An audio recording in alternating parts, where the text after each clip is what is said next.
zakaj ne bi bilo mogoče odločbo ustavnega sodišča neposredno izvajati? To je tudi ena izmed poti, kako rešiti ta problem. Zakaj je to ustavni zakon? No, poti je zagotovo več. Eno od poti je ubrala prejšnja koalicija v državnem zboru in jo zaključila tamle že kmalu po začetku.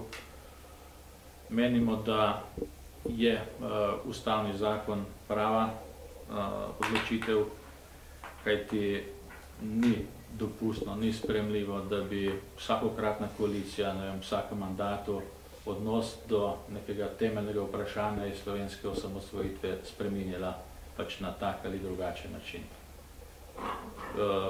Menimo, da je dvotretjinska večina tista, ki zagotavlja dovolj visok konsens, upam, da bomo dosegli za ureditev tega vprašanja. Vse nižje večine pač dopuščajo rešitve, kot so se dogajale tudi do sedaj, to se pravi popravke, spremembe in tako naprej. Mislim tudi, da ni primerno, da se neposredno uporabi tudi rešitev iz odločbe ustavnega sodišča. Gre za v tem primeru za presojo posameznega organa, ki bo to izvajal. Vsekakor pa mislim, da je daleč najprimernejša rešitev za ustavnim zakonom. Oceni analitikov so, da s tem ustavnim zakonom se v bistvu gre mimo volje in ideje in zapisanega ustavnega sodišča. Se strinjate s tem? No, poglejte, dejstvo je, da v vsakem pravnem redu obstaja neka hierarhija aktov. Odločba ustavnega sodišča v pravnem redu ni najvišji akt. Najvišji akt je ustava, višji akt od odločbe ustavnega sodišča je tudi ustavni zakon, s katerim se to dopolnjuje. Šele potem podredno so drugi akti, med njimi tudi odločbe ustavnega sodišča, ki ugotavljajo skladnost z ustavnim redom. In tudi zato mislim, da je ta poseg, ta predlog koalicije ustreznejši. Koga vse računate pri nabiranju 60 glasov? Računamo, da bo prišlo do podpore tudi v opoziciji, še v kakšni drugi opozicijski stranki, ne samo pri Slovenski nacionalni stranki. Dejstvo je, da so se vse politične skupine, tudi pretekle vlade, trudile, vsaj na videz trudile, problem rešiti.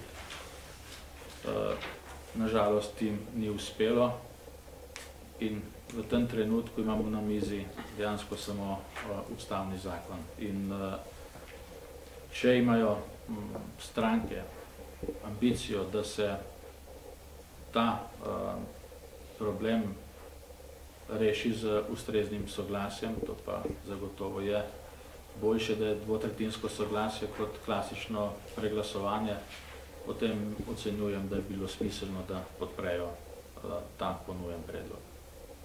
Tudi v tistih opozicijskih strankah, ki so temu predlogu do sedaj v glavnem nasprotovali. Lahko še kakšno drugo vprašanje s tem, ki niste danes načeli? Morda, kako komentirate zaplet in izključitev Združenja Sever pri polaganju vencev? No, jaz mislim, da je protokol Republike Slovenije stvar ustrezno pojasnil. Dejstvo je, da je stvar potem presoje tistega, ki mu je bilo opravičilo namenjeno, da presodi, ali je tako opravičilo bilo primerno oziroma ni primerno. Sam osebno mislim, da je bilo opravičilo ustrezno in primerno. Se vam zdi, da bi morda mogel ukrepati oziroma se bolj javno izpostaviti tudi premijer Janez Janša? Zdaj, protokolarne zadeve ureja protokol Republike Slovenije. Mislim, da intervencija premijera v vsakem primeru, kadar katerakoli od služb naredi napak, mislim, da ni primerno.